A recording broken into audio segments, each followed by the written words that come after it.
Technically, I actually died for about 30 minutes. I had a heart attack during swimming practice. How old? 18. I was 18 years old after surviving cardiac arrest. And then in 2016, I actually had a stroke. Hold on. We can't gloss over that. So you had a heart attack at 18 in 2016. You have a stroke? Yeah. How did that happen? Man, my entire right side of my body went numb. Somehow I managed to grab my phone and FaceTime my wife. And she was in Canada at the time. And thank God she woke up just laying on my bed like this, holding the phone with my left hand. My entire right side of my body, including my eye and my lips, are like this. I got diagnosed with cancer at a late stage in 2019. We go see cardiologist. A day later or 2 days later, I get a phone call, and this cardiologist from UCLA, he's like, hey, I really need to see you. It's urgent. I'm like, doc, tell me right now what the going on. And he goes, you have lymphoma. I've been an athlete my entire life. We just started crying on each other's shoulders. I was like, I don't want to die. And then we wiped the tears off of ourselves. I was like, listen, if anybody else beat cancer before me, why can't I do it? Turn the lights down, and just put this on. It's right behind you.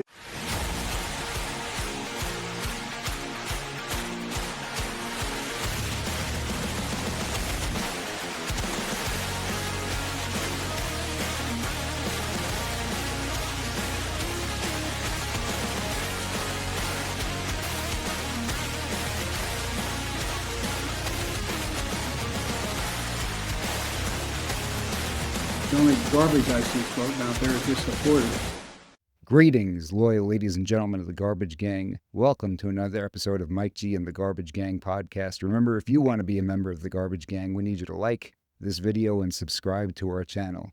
We've got a very special guest here in studio with us today. We've got Shark, who's a fitness trainer. He's a boxing coach. He's an influencer of social media with over 250,000 subscribers on Instagram. Shark, thanks so much for joining us. Thanks for having me. You know, I want to tell the backstory for context here for our audience. It is incredible that I'm sitting here with you in Pennsylvania today. So for people who have followed us for a long time, know that I spent about a year in Los Angeles between 2023 and 2024, tending to a family member's health issues.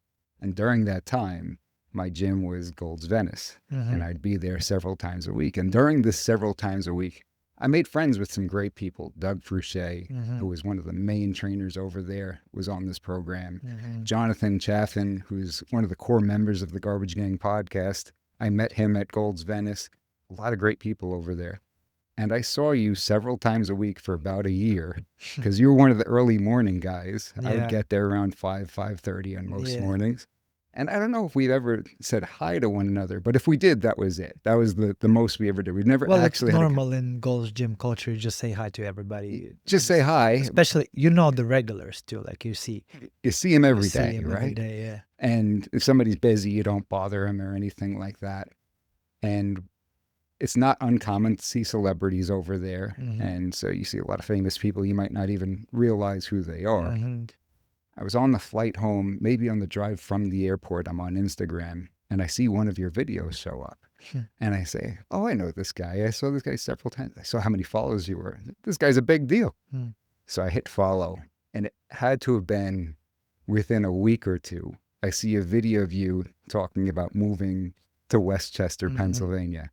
I said, this is crazy. This is crazy. I don't know if you believe in coincidences, but that is just absolutely strange. And reached out to you. I actually don't believe in coincidences. You don't. So I don't. We're here for a reason right now, is what you're saying.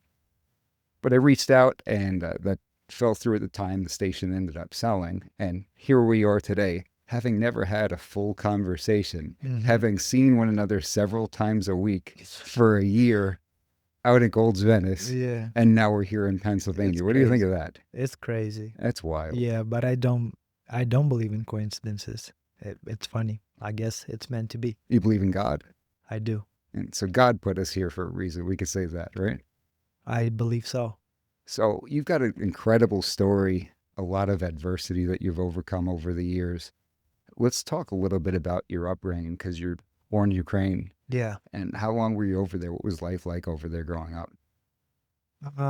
Yeah. I was born and raised in Donetsk, Ukraine. I was born in 1991, so I'm a child of 90s, you know. And growing up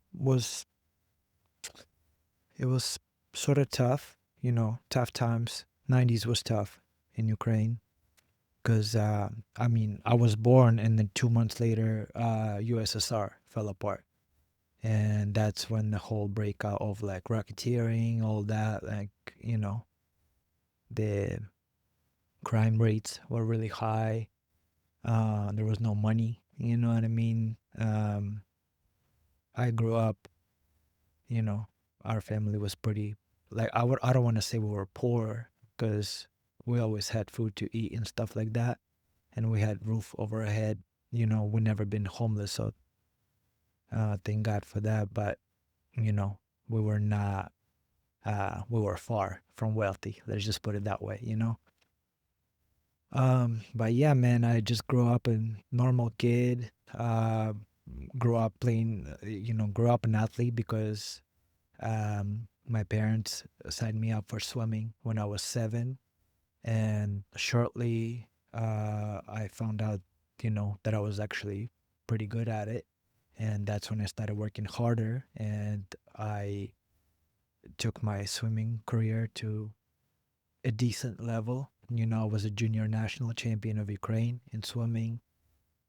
And yeah, basically growing up, I was just a normal kid, went to normal school at first.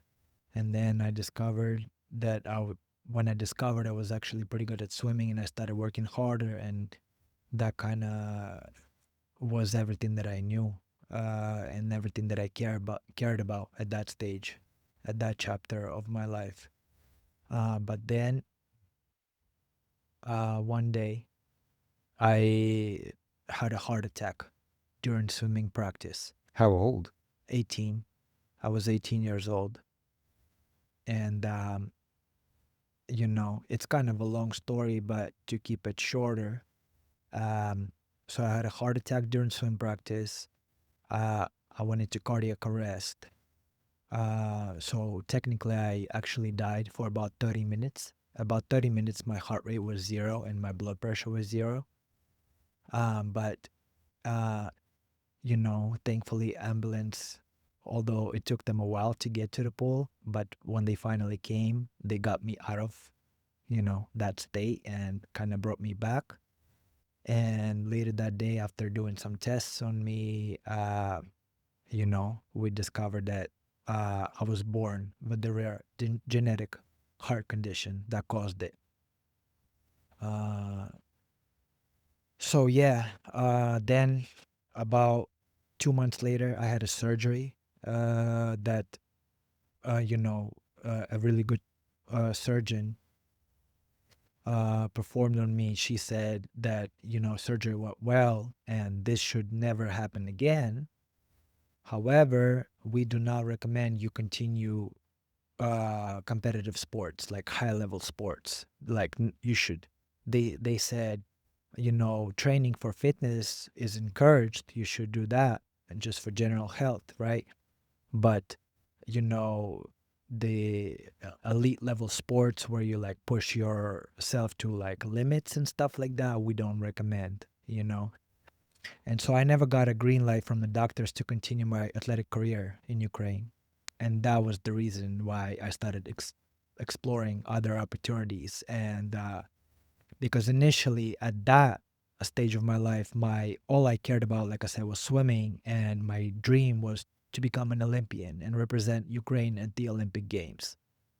But that dream sort of died when that happened, when my heart attack happened, and I, you know, the whole situation happened, and I never got green light from doctors to compete in Ukraine. So no coaches wanted to work with me in Ukraine, and so I was like, okay, like this is not an option for me. I really don't like. I don't. I don't want to finish like swimming, and so I was like, okay. And at the time, my wife, who was my girlfriend at the time, she already knew she was going to the United States to go to college because she got she scored an athletic scholarship for synchronized swimming. My wife is a former synchronized swimmer.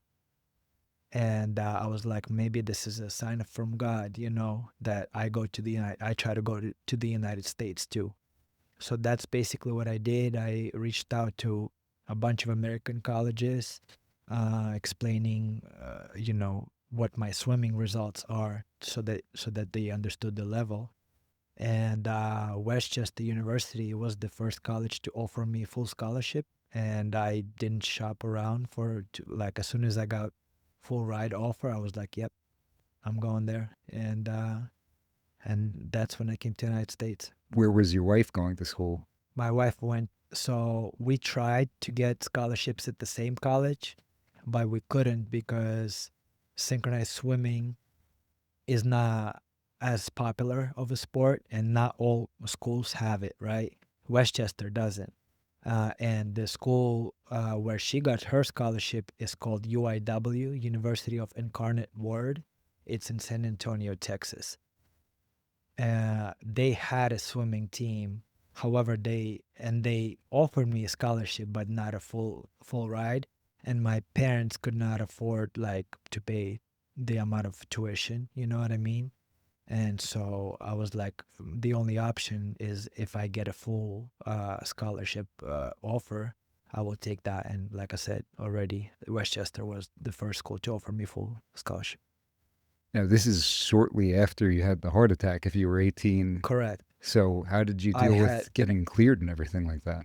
Yeah, so I had my heart attack on April 15, 2010, and I came to the United States to compete in swimming and go to college in 2011, a year after. But I obviously lied about, we had to fill out medical forms and do the physical and all that. And every time I was asked if I ever had any health issues, I said no. So, but it paid off because thankfully, I never had any other problems with my heart, and I pushed myself harder than ever after coming to the United States, and my swimming results went to a whole new level. Like I was good in Ukraine, and like I mentioned, I was a junior national champion when I was 16 or 17. But after coming to the United States, I came here and I swam way faster than I ever did in Ukraine, and I was a Pennsylvania champion 4 years in a row, freshman, sophomore, junior, senior year. And the best I did nationally, I was ranked 6th in the nation my junior year.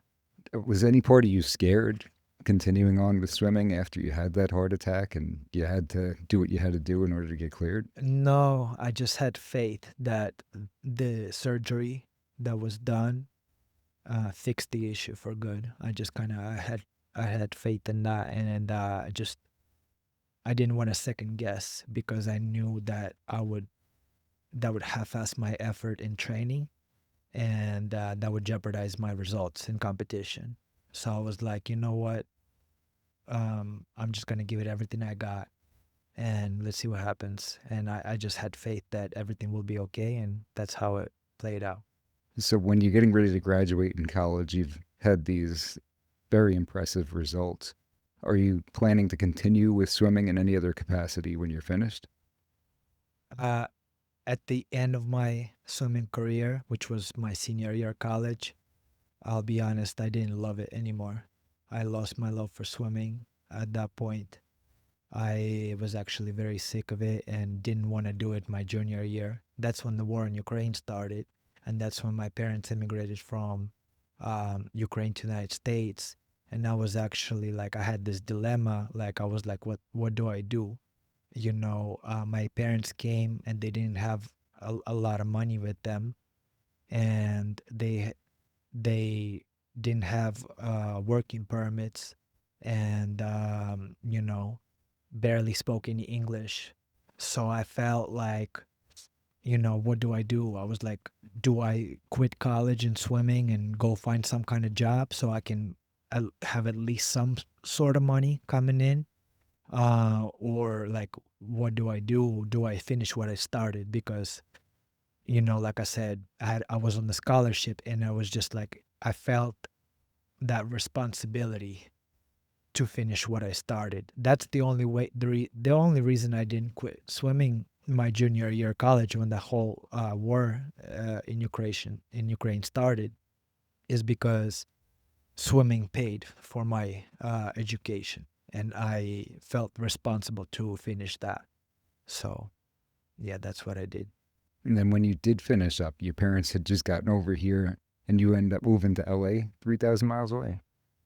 Kinda, yeah. So they moved here in my junior year, and they finished me. They watched me finish right my swimming career. They watched my last year of swimming. They went to a few meets and all that. Um, and then when I graduated, uh, that's when I decided to move to LA with my wife, who was my fiance at the time.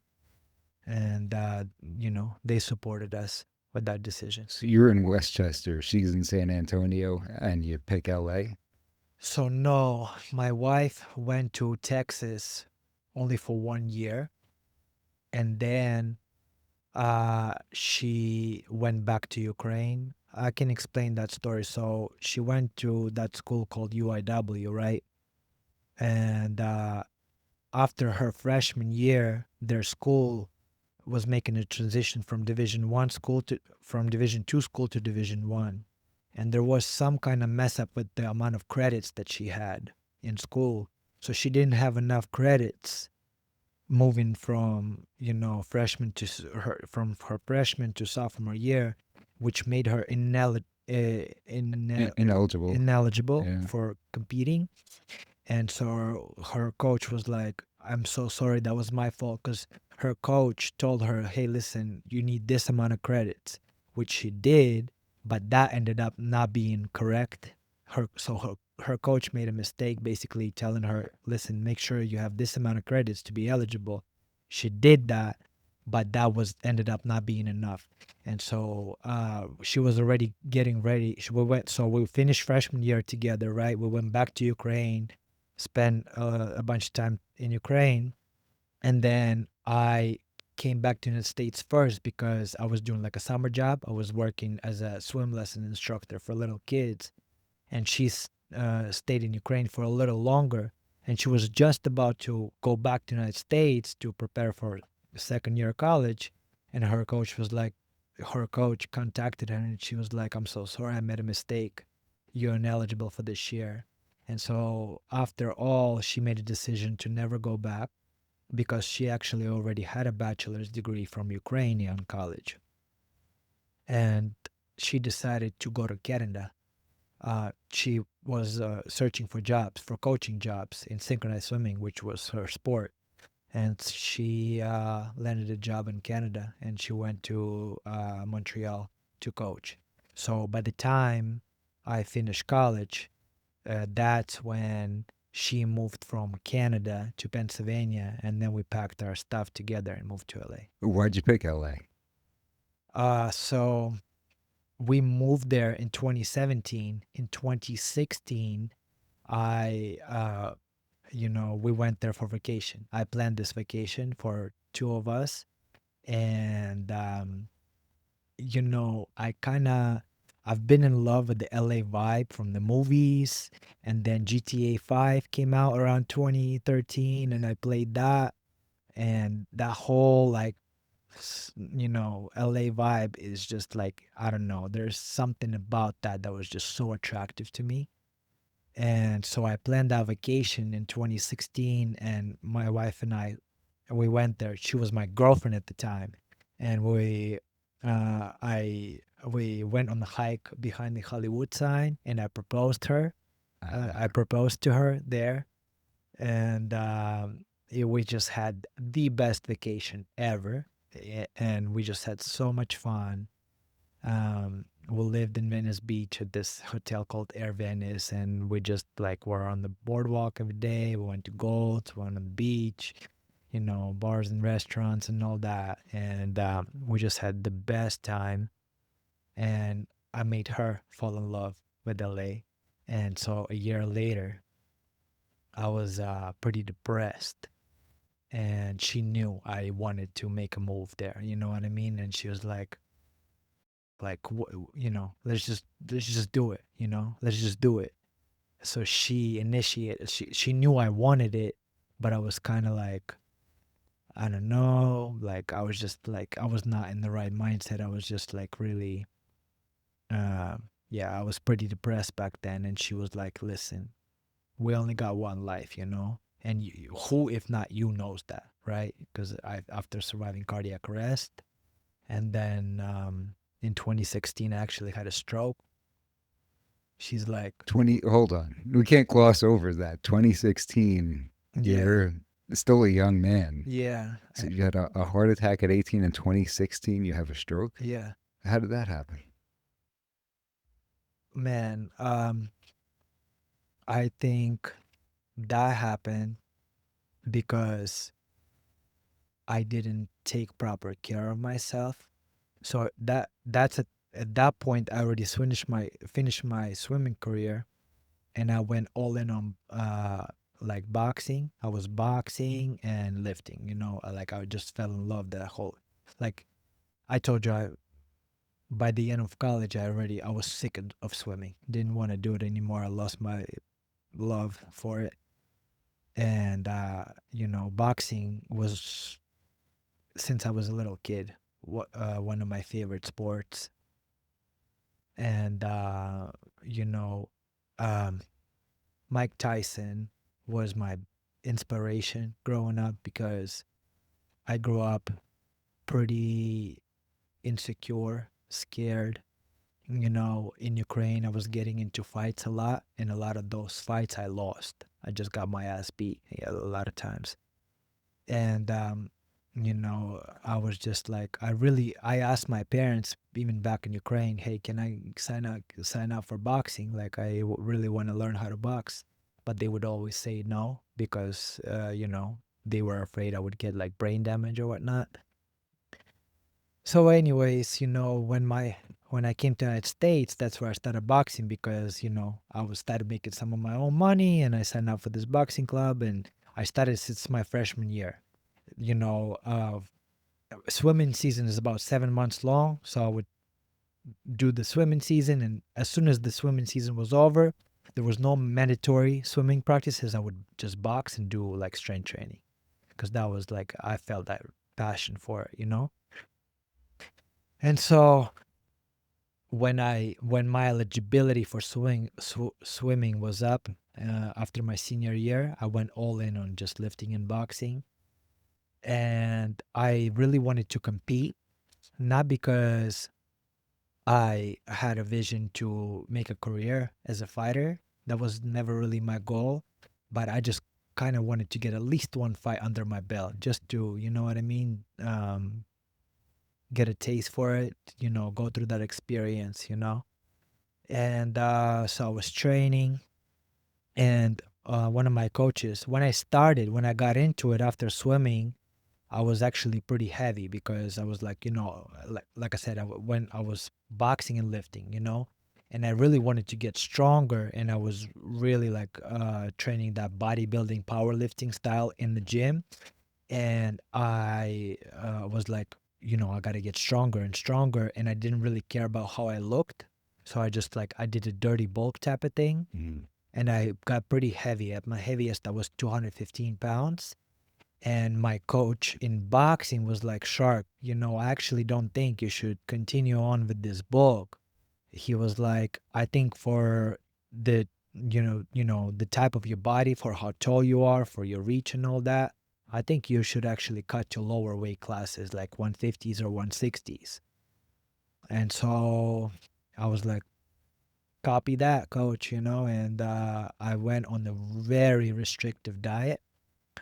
Back then, I had no idea how to properly diet. So I did a very um, super restrictive, uh, lacking any nutrients type of diet. That, like, I was just like fasting all day and then having one meal at night. And I was having like 1,000 to 1,200 calories per day while running 3 to 5 miles every day, doing jump rope, shadow boxing, sparring, bag work, all that, right? And so I developed an eating disorder. And, you know, at the same time, the war in Ukraine is going on, right? The war in Ukraine is going on. I have all these friends there, and my family just immigrated. My family's struggling financially.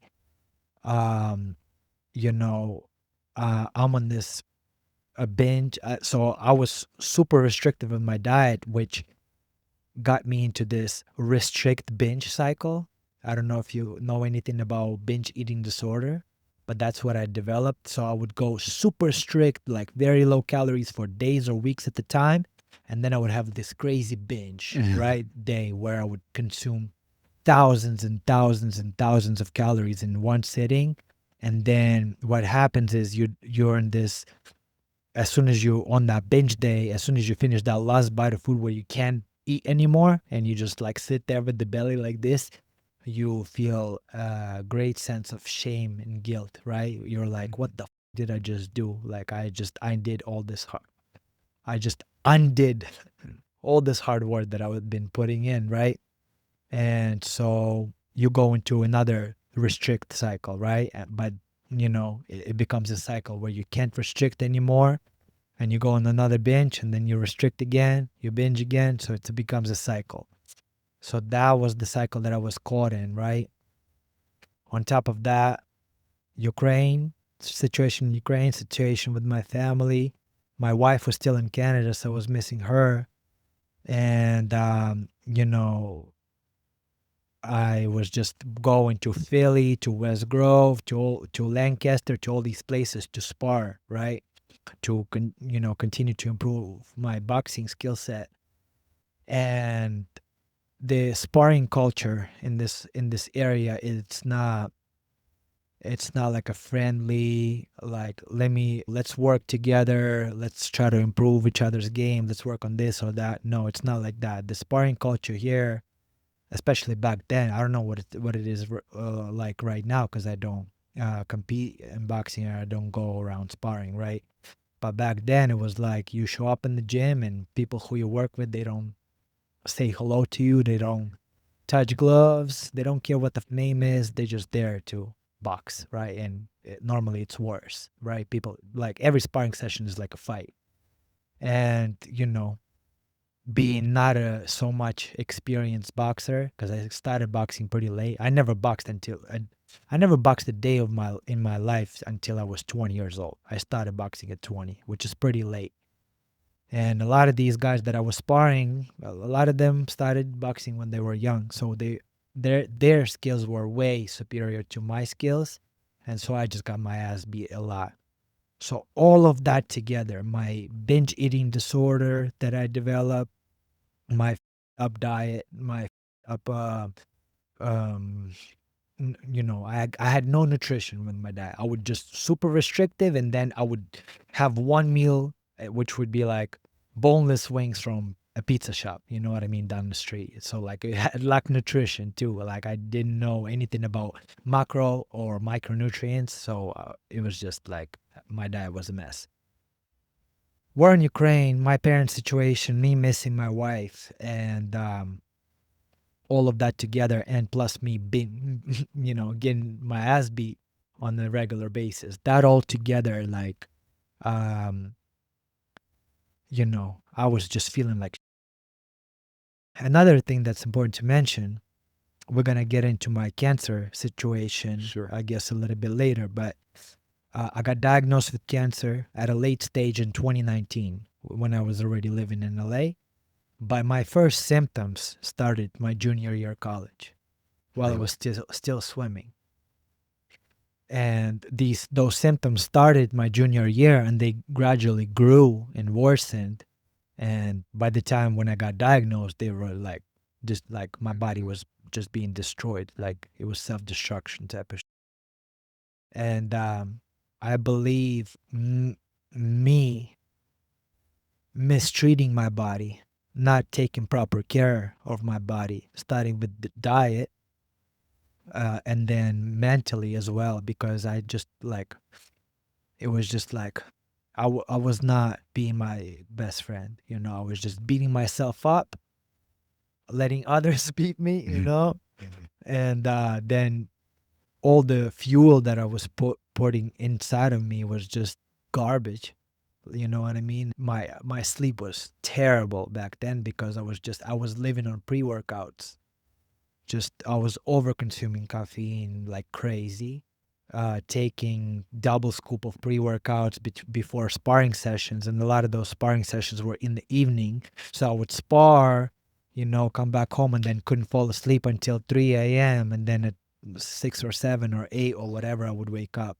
So I would get like 3, 4, 5 hours of sleep per night, and the quality of that sleep was just and which actually all of that together, everything, the picture that I just painted of how I was mistreating myself, I believe that's what caused cancer. Wow. And the stroke as well. Yeah. So Where are you when you have the stroke? Like, how does that happen? Yeah. So I wanted to. So one day, it was 2016, I think February 2016. I came back home after a sparring session. I sparred this Mexican guy in West Grove, and it was a good sparring. It was a good sparring, but I took a pretty good beat. Like I had like a hematoma over my eye, but it was a good. Like I get like we met in the middle and we just battled it out. So it's not like he just beat my ass. It was a good fight we had. But I felt like really tired, exhausted, depleted in energy, depleted in nutrients. You know what I mean? And um, uh, my senior year, I got into smoking weed, and that was one of my coping mechanisms with all these things that I've been going through. Just feeling depressed, feeling down, missing my wife, coping with emotions about the war in Ukraine, my family being in this situation and all that. So that's when I got into smoking weed. So on that day, I came back from sparring, and um, I took a shower, and I uh, took a shower. Then I used the bathroom, and then I went outside to smoke a little weed. I had this little ball, so I smoked some weed, and then I walk back inside. I go in the bathroom. I wash my hands or whatever, and then I look at myself in the mirror. I look up, and I look at myself, and I see this black eye, right? And I'm just like, um, you know, I sort of laughed at myself, and I see my eyes are high as, almost fully closed, red as hell. And I just kind of I went like this, and I threw a couple punches at my like shadowboxing type of thing, and looking at myself in the mirror. And as I leave the bathroom, I realize that I'm losing balance, and I was like, "What the going on?" Right? And I just try to hold on, trying not to just completely fall. I'm holding on to like a dresser or whatever, and somehow I made it onto my bed, and so basically my entire right side of my body went numb. And it was a Saturday because UFC was on, and I was watching UFC on the TV. And at that point it's like 10:30 p.m. or whatever, or 11 p.m. And I'm like, what the fuck is going? I had no idea what stroke is. I had no idea what stroke symptoms are. I was like, why the my entire right side of my body is numb. I had no idea what that is. Mentally, I was like, I just smoked weed, and I was like, maybe it's some kind of side effect of weed, or maybe that weed was laced with something else. I was like, what? There has to do something with that, And so I managed to grab my phone and FaceTime my wife, and she was in Canada at the time, and thank God she woke up and she picked up the phone, and I'm just laying on my bed like this, holding the phone with my left hand. My entire right side of my body, including my eye and my lips, are like this. And so like I'm kind of speaking to my wife over FaceTime, like with the side of my mouth barely moving, and I'm trying to explain her the situation. I was like, I came back from sparring, showered, smoked some weed, and then this happened. I started losing balance, and right now I'm laying in my entire right side of my body is numb. And she's like, I gotta call your parents and wake them up and tell them what's going on. And I'm like, yo, please don't do that, because for my parents are like hardcore USSR people. For them, weed is like as serious of a drug as heroin or anything like that, or any like syringe type drugs. And I was like, really didn't want my parents to find out that I got high, while they were sleeping upstairs. And so I was like freaking out. I convinced my wife not to call, but maybe actually, I looking back at the situation, I think it would have been a wise idea to call my parents, because I could have died, right? Right. But thankfully, my wife was on FaceTime with me, and I was just talking to her. And she was like, keep talking to me.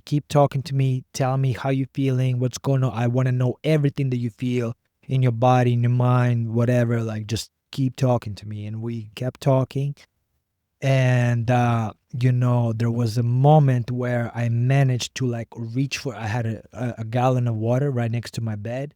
And I I reached for that water and I took a sip. And I don't know how, I don't know what, but mentally I convinced myself that I was just high, and that's why that happened. I had no idea it was a stroke. Neither was my wife knew symptoms of a stroke. And so somehow, maybe 30 minutes later, after everything started, I felt like a blood flow starting to come back to my arm and to my leg, and I started moving my fingers and stuff like that. And eventually I stood up, and I was like, yo, maybe it's because I was also depriving myself in nutrients. So I just went straight to the kitchen, and I started like eating stuff out of the fridge and drinking milk and whatever, just everything that I saw. I was just, maybe I should eat, because like I knew I was restricting the hell out of things that I like, the amount of food, and like I said, I was not definitely getting proper nutrition. So yeah, that's what happened. I somehow just I felt the blood flow to come back. My parents only found out about it years later. We told them this situation. Do you end up getting checked out for that? Never, actually, never. But my the two fingers in my right hand, my ring and pinky finger, were numb for like a couple of months after that happened. But then right now, my all everything is fine, normal. Like nothing is numb. My body functions, normal, good. I am healthy right now. Well, you've been checked out a lot since then. Do you think that if you would have gone to get that checked out, that maybe they would have figured out something about the cancer Yeah. So I had cancer at at that time? that time. I just didn't know about it. Maybe they did. They would have. Yeah. But maybe cancer had something to deal with that as well. I'm sure it did, right? Because I'm telling you, man, I was just mentally up. It was the darkest time in my life. So, how long between then and when you end up in California? A few years. That was February 2016 when the stroke happened, and we moved to California August 2017. So about a year and a half ish. And so you're out there, you get work in fitness and boxing coaching immediately? Yeah, exactly. As soon as we moved, I started searching for jobs. I decided that I actually didn't even have a plan as far as what job I'm going to do. I was like, maybe I'll work in construction or something. I was Wow. like, I didn't know what I was going to do. But big thank you to my wife. She was like, man, what the are you talking about? What construction? Like, what are you passionate about? Like, you've always been passionate about sports and fitness and working out and stuff like that. And I'm like, yeah, that's right. And she's like, well, maybe you should work as a personal trainer. And I was like, yeah, that sounds good. because I'm telling you, I was just mentally up, man. I still had a depression. I was still dealing with binge eating disorder when we moved to California. 'Cause that was a cycle that was hard to break for me. I was in that cycle for a while. I'm binging. And so yeah, August 2017, the day we arrived in LA, that was the day when Conor McGregor fought Floyd Mayweather. Oh, That was the day we arrived to LA because we drove right from Pennsylvania, so it took us about 5 days to get to LA. But the day we arrived, that was August 27th, I think it was. Yeah, the day Conor fought Floyd. had to find a place to stop to watch that, right? Yeah, we did in Venice. Yeah, Cabo Cantina in Venice, That's right by great. Venice Pier. Yeah. So yeah, shortly after, like basically as soon when we got there, my wife and we had that conversation, and she suggested maybe you should pursue career in this because this is your passion, right? And I'm like, yeah, you're right. And yeah, I started looking for gyms, and there was at that time Box and Burn was huge. There was this gym called Box and Burn. They had two locations, one in Santa Monica, one in Brentwood, and they were named number one boxing for fitness gym in California by Yelp and Men's Health magazine. And there was this big boom around this gym, and boxing for fitness was just huge in LA. Like a lot of celebrities were coming through our gym and stuff like that. So I was like, yeah, this is I want to be. I really like this, like, because it was boxing, but not boxing for competition. It was all about boxing for fitness and being, just pushing yourself and burning a lot of calories, having great workouts. And I was like, that's amazing. Is that what you loved most Yeah, about boxing I loved training? it. Yeah, it was for me boxing to this day. I still practice boxing. I just don't spar because I have no goal to compete, So I think getting hit to the head is unnecessary unless you really have a vision and that's your dream to be a world champion one day. Then yeah, sparring is necessary. But if you just love boxing and it's an amazing workout, and then sparring is unnecessary. So I was like, yeah, this is what I love about boxing because, like I said, I train boxing to this day, and it's so therapeutical, man. It's amazing. It's a great workout. It's such a complex way of training because it's like they call it sweet science for a reason because there's so many moving parts in boxing. It's impossible to master. There's always ways you can improve yourself. And for all of those reasons, and just it's because it's great for stress relief, because you get to hit things, whether it's a heavy bag you're hitting or you're hitting mitts. It's so fun. It's so good for stress relief. It burns a lot of calories. It's such a great workout. It makes you feel so good. So yeah, man, I saw Box and Burn. I was like, yeah, this is what I want to do. And so I applied, and I got the job, and yeah, man, and that's what I did. I started teaching group classes for boxing for fitness, and I just sort of started like personal trainer journey there. So you come out and you succeed in this area that's highly competitive in Los Angeles, right? To be a fitness trainer out there, there are a lot of top-notch fitness trainers. You go out there with that mission, you succeed. And along the way, you find out you have this cancer diagnosis at such a young age. What was that like? How did you find out? It was like, so like I mentioned, when we moved to LA, like I was still pretty depressed. Like depression, it was hard to deal with. I was still having that eating disorder. And when we moved to LA and started living together with my wife moved from Canada to Pennsylvania, and then about a month later we moved to LA, right? So we finally got together with my wife. We were no longer in a long distance relationship. We started living together. I got this job which I was like obsessed with, right? I was working, like I was teaching 24 classes per week, which is a lot. Like to teach a class, it's a lot. It takes a lot of gas, energy to do that. But I didn't care. I loved it so much. Like I was just every single day I was coming back home exhausted, but so happy, man. Like I was like, and we were living around palm trees, and we lived in Santa Monica on 9th Street, like right there by 3rd Street Promenade and Santa Monica Pier. Like every night my wife and I would go on walks and enjoy all this beauty, right? And we adopted a dog from a shelter, and it was just like, man, it was just like I finally started digging myself out of that dark hole that I was in for so long, right?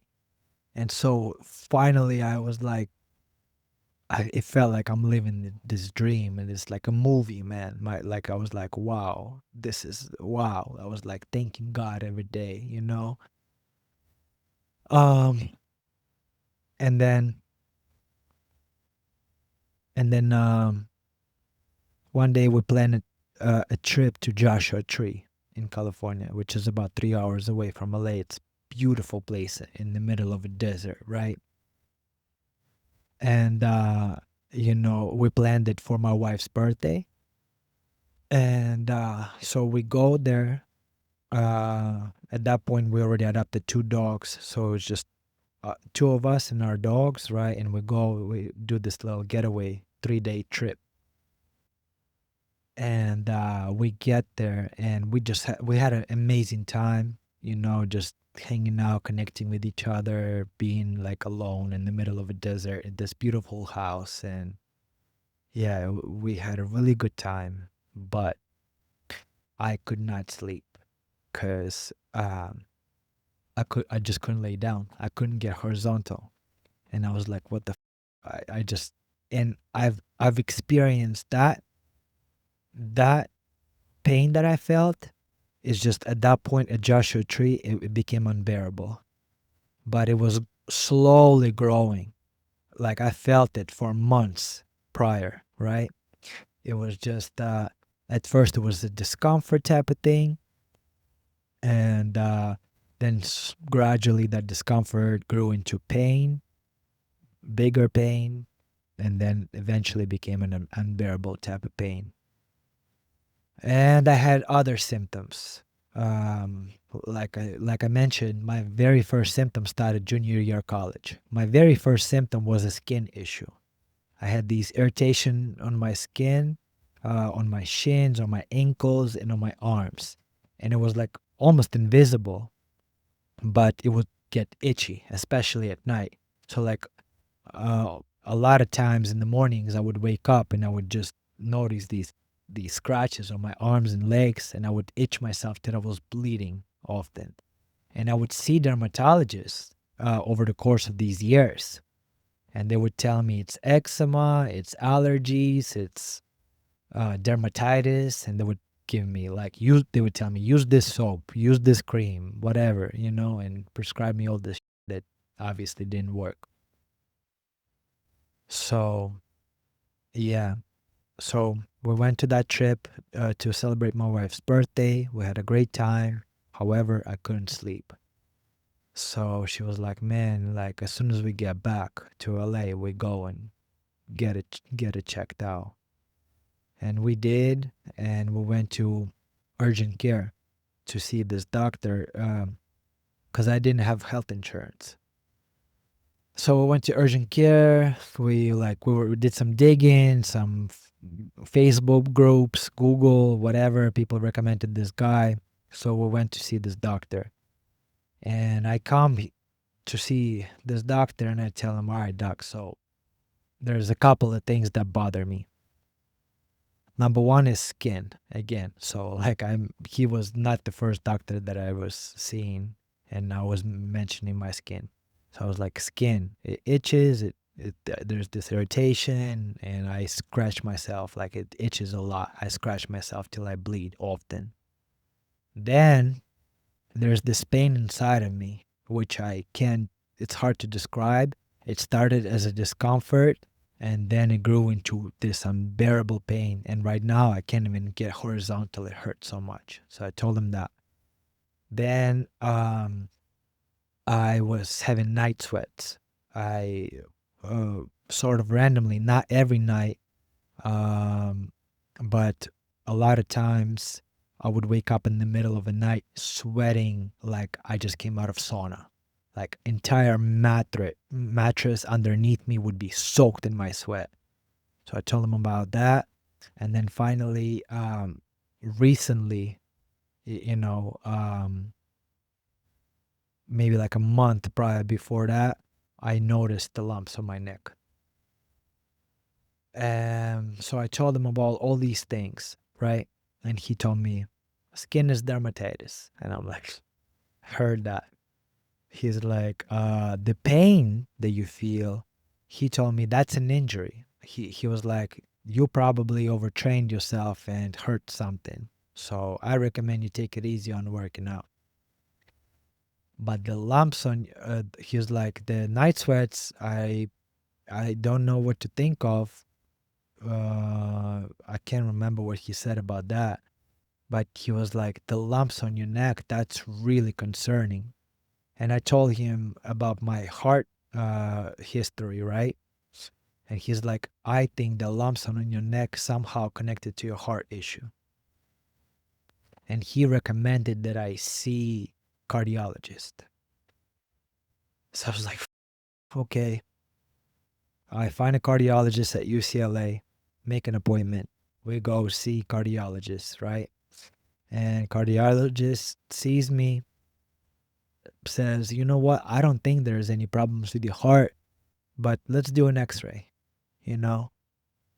And I was like, okay. So we did an x-ray. I go home.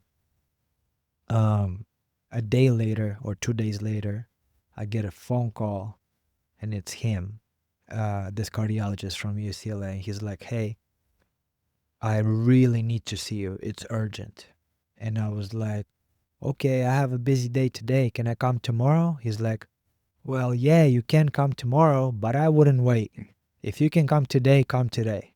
And I was like, whoa.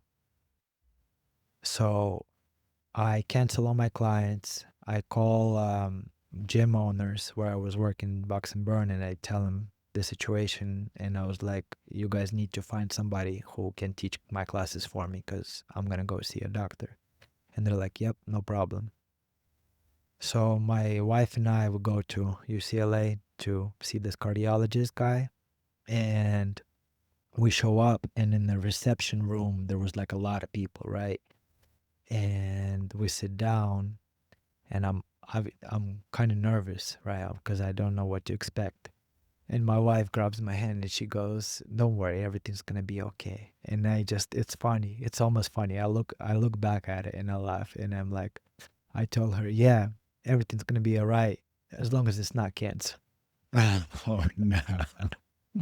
Because it's but literally a year prior to that, or no, 2 years before that, my coach died because of stomach cancer, and it happened so quickly. He got diagnosed, and a couple months later he died.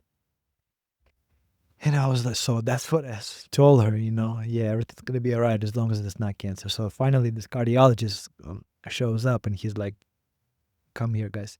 And we're going to his office, and he starts like sort of like going gently, like whatever. I'm like, Doc, tell me right now what's going on. And he goes, you have lymphoma. I suspect you have lymphoma. And I'm like, what is lymphoma? He goes, it's a type of cancer. And I was like, whoa. And it's a shock, right? Because I'm 28. I've been an athlete my entire life. Weed is the hardest drug I ever tried. I never drank alcohol so much. Like, I was an occasional drinker, I was like, so my initial thought is like, why me? I was like, why me? And I was like, okay. So I was like, oh, what do? I don't even have health insurance. And he's like, okay, here's what I suggest. You go to emergency room. You tell them about your symptoms. You tell them about the results of an x-ray that we just had. And you know, in this type of situations, when it's like emergency situation like that, you can file as if you lost your job due to like a disability type of thing. And so in that case, government can provide you with free health insurance called Medi-Cal in California. And so that's what I did. Yeah, that's how we filed for health insurance. But this is how I found out that I have cancer, man. And the initial thought was a shock. I was like in denial, right? And literally, like the moment we found out the news, my wife and I, so this cardiologist told us how to go and apply for health insurance, right? Because I knew we had to get health insurance because we didn't have no money to pay for no treatment, right? Well, the treatment for that kind of stuff's got to be it could be millions of dollars, it right? could be It's millions, crazy. yeah, or hundreds of thousands Yeah, at least, right? least, yeah. And so we're like, okay. So he told us what to do, how to get health insurance, right? So we walk out of his office, silent. We don't say nothing to each other. We go into the elevator, right down to the parking garage, right? Don't say nothing. And then we walk out of elevator into the parking garage where my car was. And we just look at each other, and we embrace ourselves. And we started just crying. We just started crying on each other's shoulders. Because I was like, I don't want to die. I finally just started enjoying life. You know what I mean? It just finally just started to feel like I'm living that life that I was dreaming about, and I started moving in the right direction and all that, and digging myself out of this hole that I've been in for what feels so long.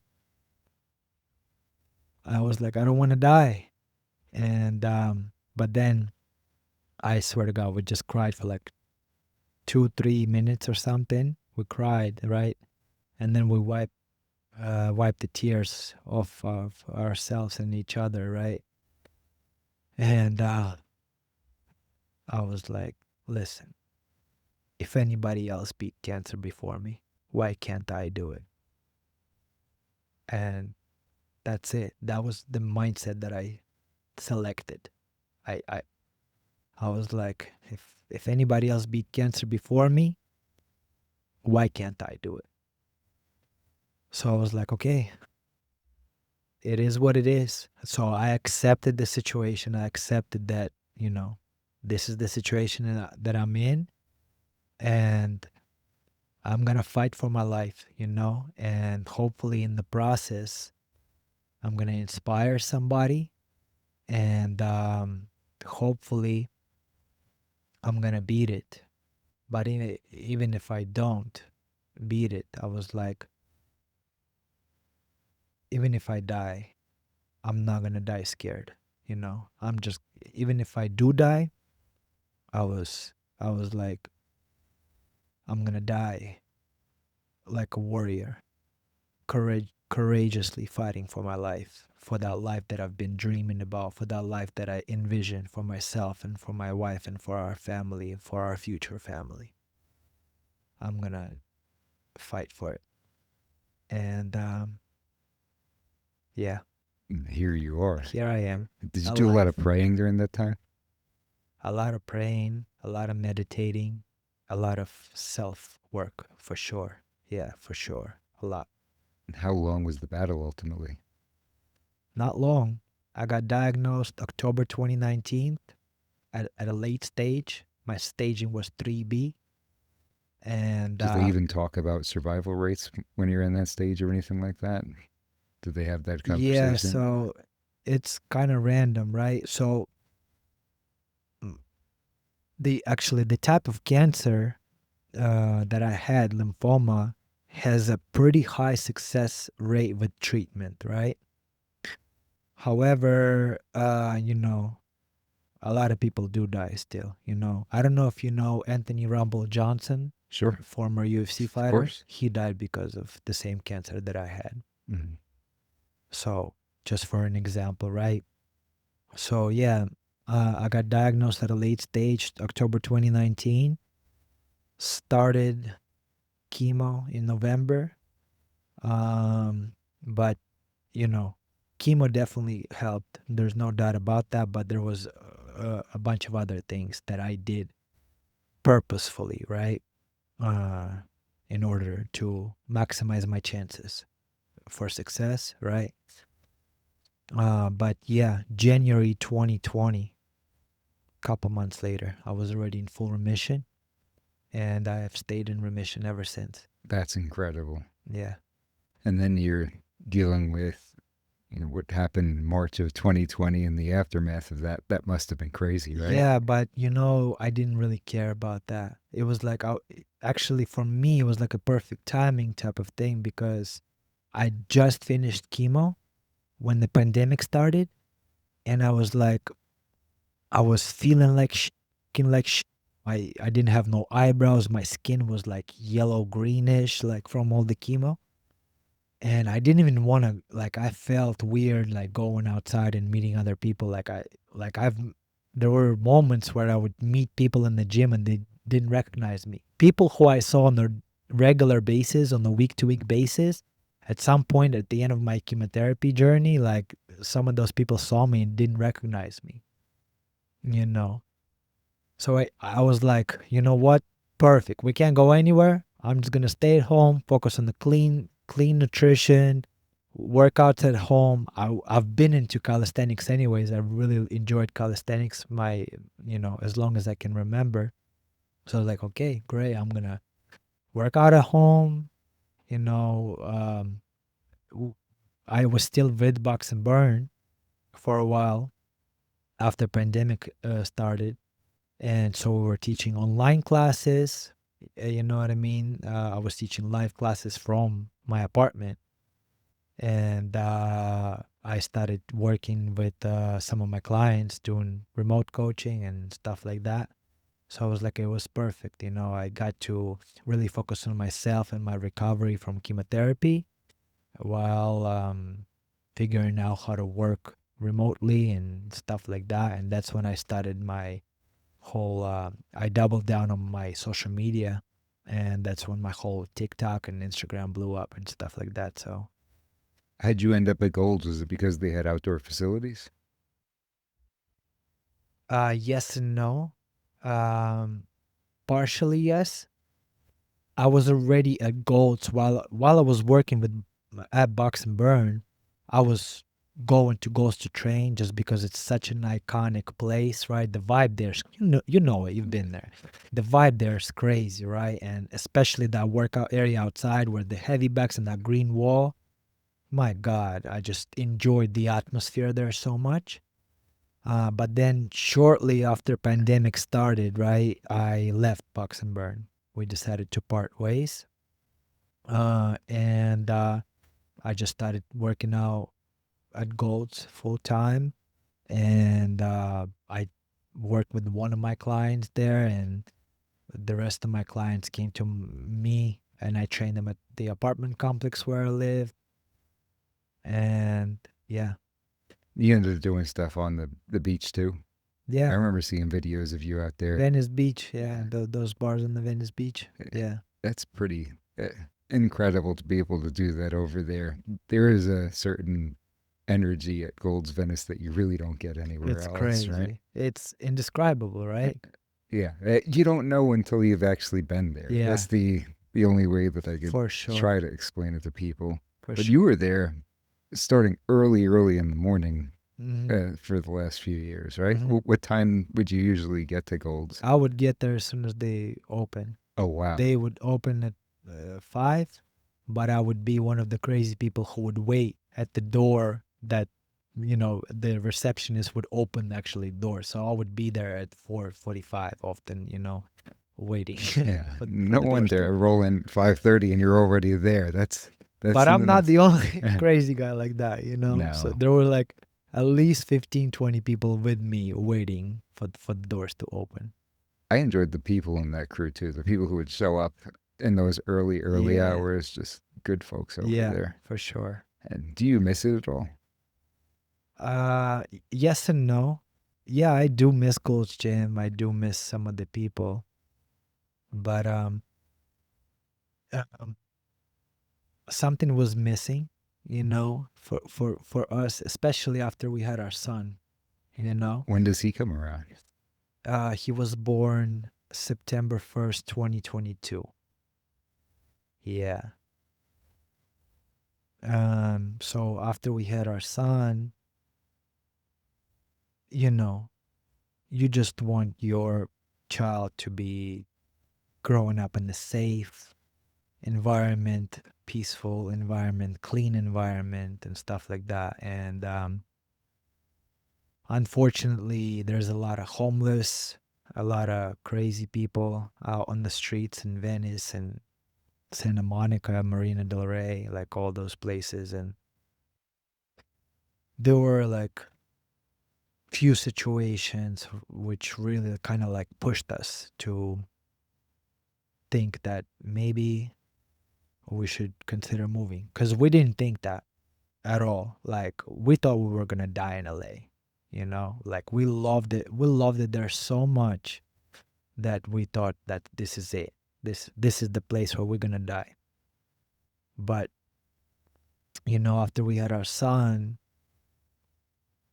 kind of priorities change. And one day my wife was walking in the middle of the day, like 11:30 a.m. on the Venice Pier, broad daylight, right? A lot of people around, right? And this homeless dude tried to grab her while she had her 1-year-old son in the sling on her. Like, it's crazy, and she traumatized by that experience. And ever since then, she was just like looking over her shoulder type of thing. And then we came to Pennsylvania, to Westchester, because a buddy of mine was getting married and he invited us to come to his wedding. And we came here, and I was like, man, this place feels like home. And my wife started crying. She was like, yes, it does. And I was like, what would you think? Like, would you consider moving back to Westchester? And she's like, this is crazy. Like, I would never thought you would offer that. Like, I was afraid to bring it up. I've been thinking about it, but I was afraid to bring it up because I feared that you would reject that idea. And I was like, but I feel the calling, I felt the calling to make the move. I don't know why. And we were like, okay, let's calm down, not make any emotional decisions, right? So we literally talked that we were here for like 10 days. We planned this trip, right? And we talked about it every day. We made a note on the on the iPhone, right? Of pros and cons, right? Everything that we love about LA and SoCal that we're not gonna have here, right? We made that list, but we also made a list of negatives, the things that we don't like about LA. And then we made the same list about Pennsylvania, right? What we like love about this place that maybe LA is missing. And so list of pros and cons about LA versus Westchester, Pennsylvania, right?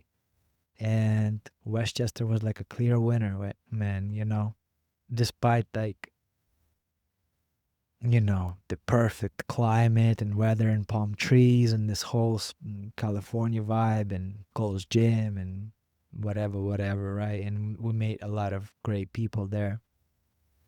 Um, it was just kind of undeniable type of thing. We both landed on the idea that, yeah, it's a no-brainer.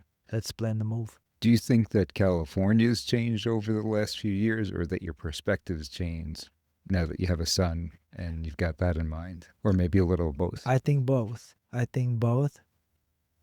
Um, Number one is LA, especially after pandemic, is not the same. It hasn't been the same.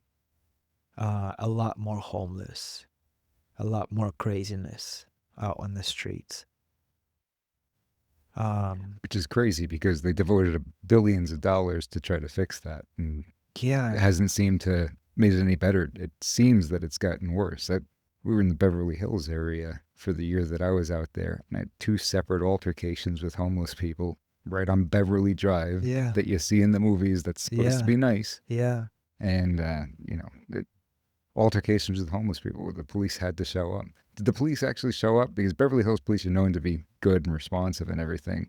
Did the police actually show up when your wife got They attacked? did. Yeah, they did. Did they do anything about it though? So they handcuffed him, but the officer told us himself, because like, number one, they're overpopulated, right? All the jails and prisons and all that. Number two, nothing actually happened, right? So he went to grab her, but she like managed to like maneuver herself out of there, and then she got attention of other people. They were like, "Hey, this guy trying to grab me, this, that, I have my son right here." And so other people were like, stepped in, kind of. And she called me, and I ran there. Like, I was there when the police got the guy. Like, I, with everything in me, I just wanted to go there and beat his ass, right? But it was just an emotion. It would have been just emotional thing. Like, I would not do any service to anybody by You doing get in that. trouble. And I could get in trouble. And like, you should have seen the guy. Like, he was definitely unhealthy. His skin was all messed up. Like, who knows? I could get an infection or some by touching him, right? And so, anyways, yeah, he was definitely out of his mind. You think possibly on drugs or mentally ill Yeah, or both? maybe both. Was- Maybe, very likely that both. But yeah, police arrested him, and they're like, you know, we're gonna take him or whatever. But just so you know, He'll be back tomorrow. Yeah, it will most likely we'll have to let him go soon. It's crazy that they say nothing really happened because something did happen. Yeah, he reached did. for your wife and Yeah, everything like yeah. that, which is that should be unacceptable. That should not be acceptable in any Exactly. civilized society. Especially with the baby on her. You Right. know what I mean? It's crazy. It's crazy. So yeah, that kind of rang the bell for us. And then while we were here for my buddy's wedding, the shooting happened at our apartment complex where we lived. Oh, The really? the guy shot like over 400 rounds from the balcony of our apartment complex where we lived. Not just from the balcony, but he actually shot in the floor. He lived on the second floor, and he shot in the floor, and the bullets penetrated the floor and hit the apartment underneath him. Like, you know what I mean? Yeah. So, and Which is impossible because they have strict gun laws in California, so Yeah. nothing bad can happen, right? I'm just kidding. I'm being sarcastic. right. So that part, and then I don't know, it just kept happening. So these two elderly ladies got raped and beat up in Venice canals. In Venice canals, it's like iconic tourist spot. You know what I mean? People go there to take pictures, and it's like all these things started to happen in a condensed amount of time, right?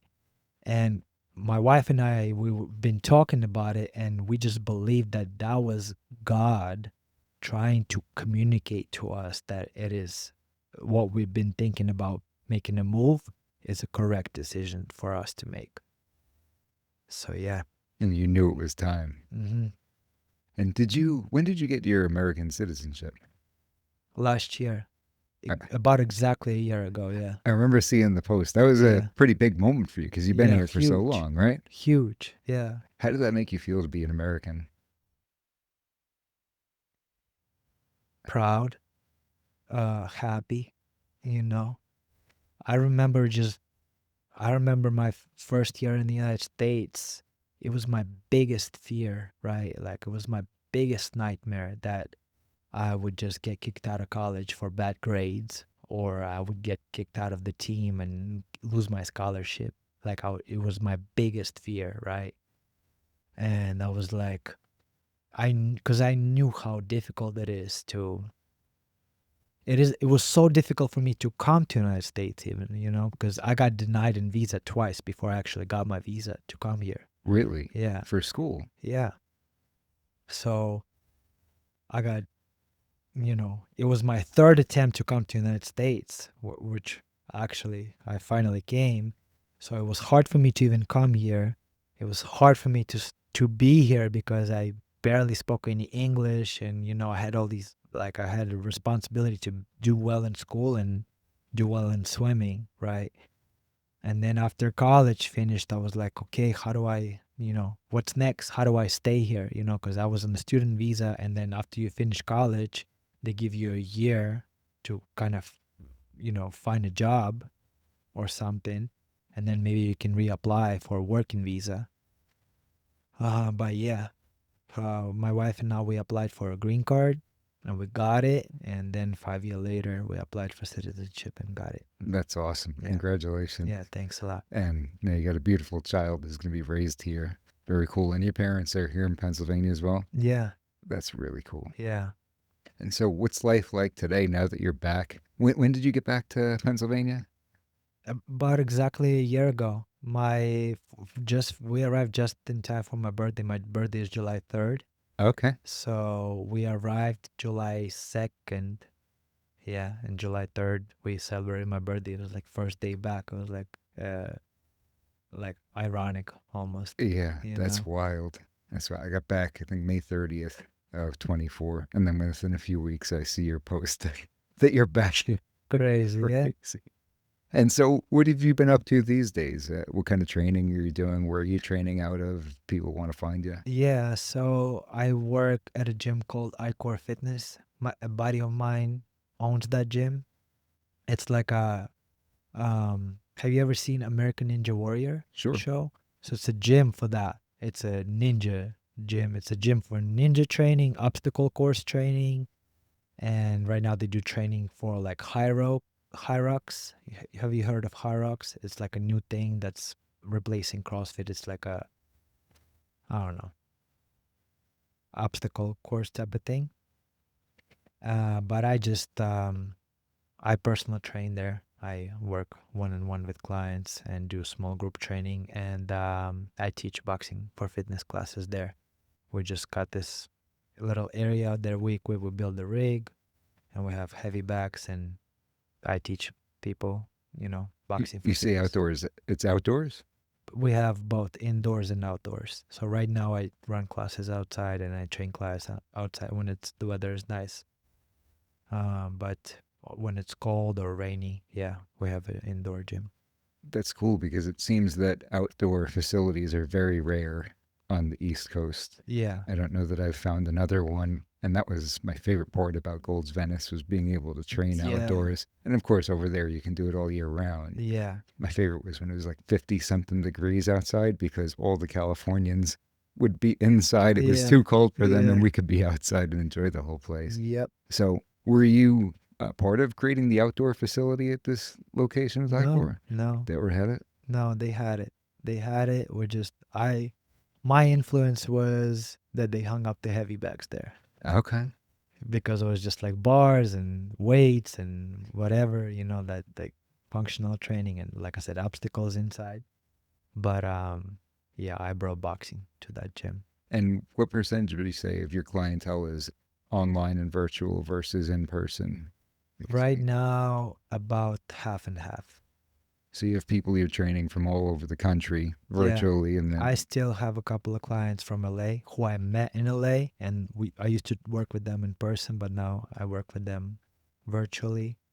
I have a client in New York. I have a client in the state of Washington who lives just outside of Seattle. Yeah, and I have a couple of people that come to me to train at that gym, which I just mentioned, iCore Fitness. One person I train at their own home They have a gym at their home, so I drive to them. They live in Kennett Square.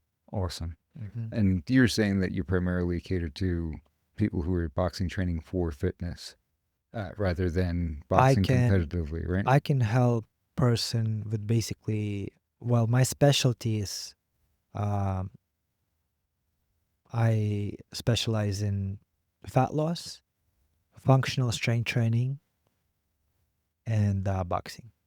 These are my three. So if you have a goal to accomplish all three, I can help you accomplish all three. But even if you could be a lady that wants to lose some weight and just get toned, get in a little bit better shape. I can help you with that. You could be a guy who's already fit and you just want to box and you just want to enhance your workout routine with boxing. I can help you with that. You could be a guy who doesn't know how to do pull-ups and you want to learn how to do 20 pull-ups. I can help you with that. Or you could be a guy who can do 10 pull-ups and want to do 30 pull-ups, or want to do weighted pull-ups, or want to learn how to do muscle-ups. I can help you with that. So yeah, boxing, functional strength training, calisthenics and stuff like that, and body composition, fat loss. And I saw that you are training competitive fighters because you did a collaboration with William Findlay, so who I know from my gym. Yeah, we met kind of randomly because he actually knows Mark, who owns iCore Fitness. And one day Will came to the gym with the videographer to shoot some content. And Mark, the owner of iCore, introduced us to each other and we just connected. And he's a very nice guy. And yeah, it's not that I'm not his trainer, Okay. but we just kind of connected and we got together to work out together and shoot some content type of thing. Yeah. But you could train highly competitive athletes because he's a competitive, Yeah, pretty high level. yeah. He's like a national champion heavyweight of champion. Taekwondo. Yeah, Yeah. it's dope. Yeah, he's a beast for sure. No coincidences, like you said. Yeah. It's like too many different things. Yeah. You mentioned this is kind of off topic, not necessarily, but you mentioned that you loved Mike Tyson growing up. I grew up in Brooklyn. Tyson's big over there. He's out of Brooklyn. Interestingly, you being from Ukraine, best fighter in the world is from Ukraine right now, right? Right Usyk. now, Usyk, yeah. Yeah, and he's certainly going to be one of the all-time Yeah. greats that we look back on. Yeah. What do you think of him? Oh, amazing. You know what's funny? The day I found out that I beat cancer, I got a video message from Usyk. Yeah, wishing me luck in my fight with cancer. Because a buddy of mine used to be on a national team as an amateur, a national team of Ukraine, right? And so he's known Usyk forever, right? They've been buddies since the early days. And this buddy of mine, his name is Yegor Golub. We've been in touch we connected on Instagram way back in the day when I was in college, randomly, and just kind of started talking, whatever, then liking each other's posts, kind of that type of thing, supporting each other's content. And then he saw, obviously, me, go through this whole cancer thing. And obviously, he knew that I'm a boxing fan and I support our Ukrainian boxers. Usyk and Lomachenko was still fighting back then. And one day, Usyk came to his gym and he was putting him through a workout. And they shot a video message to me. And Usyk was wishing me luck with my fight with cancer. And that morning, I wake up and I see that message and I'm like, holy shit, that's crazy. I posted on Instagram. And then I have my checkup with my oncologist, and she tells me I'm in full remission. And I make another post on Instagram that I beat cancer. It was a crazy day. That's amazing. Is that still up there? Yeah. That's Yeah. really cool. Yeah. I'm going to have to check that out. Yeah, I can send it too. And do you still follow combat sports? Because you course. mentioned the UFC a couple of times. We've had Benil Dariush on this show. We had Mark Munoz on Yeah. this program. So Yeah. very much a part of what we do over here. Yeah. It's super something that you dope. I still enjoy. follow. Yeah. I Yeah. still follow That's very cool. boxing and MMA. for sure. So what advice would you have for people who are going through maybe some tough times? You've really been through pretty much all of it, right? Between having to come over here and dealing with the adversity of being far away from home and your parents being stuck in a place that's dealing with war and having a heart attack and having a stroke and beating cancer. Anything else we could add to the list? It's an amazing story, sir. Yeah. And what would you tell people who are going through anything tough? Number one thing is you have to focus on yourself and self-development, because the world is not as it is. The world is as you are, you know? And like I mentioned earlier, I believe my body developed cancer because I didn't take proper care of it. So it started to self-destruct. Cancer is a disease that starts on the inside. And so the lesson that I learned through all these experiences, right, is you can't make a positive impact or help anybody or do anything meaningful unless you take care of yourself first. Just like they tell you on the airplane, before you try to put a safety mask on anybody else, make sure you put it on yourself first. Because if you go unconscious, you can help anybody else, you know?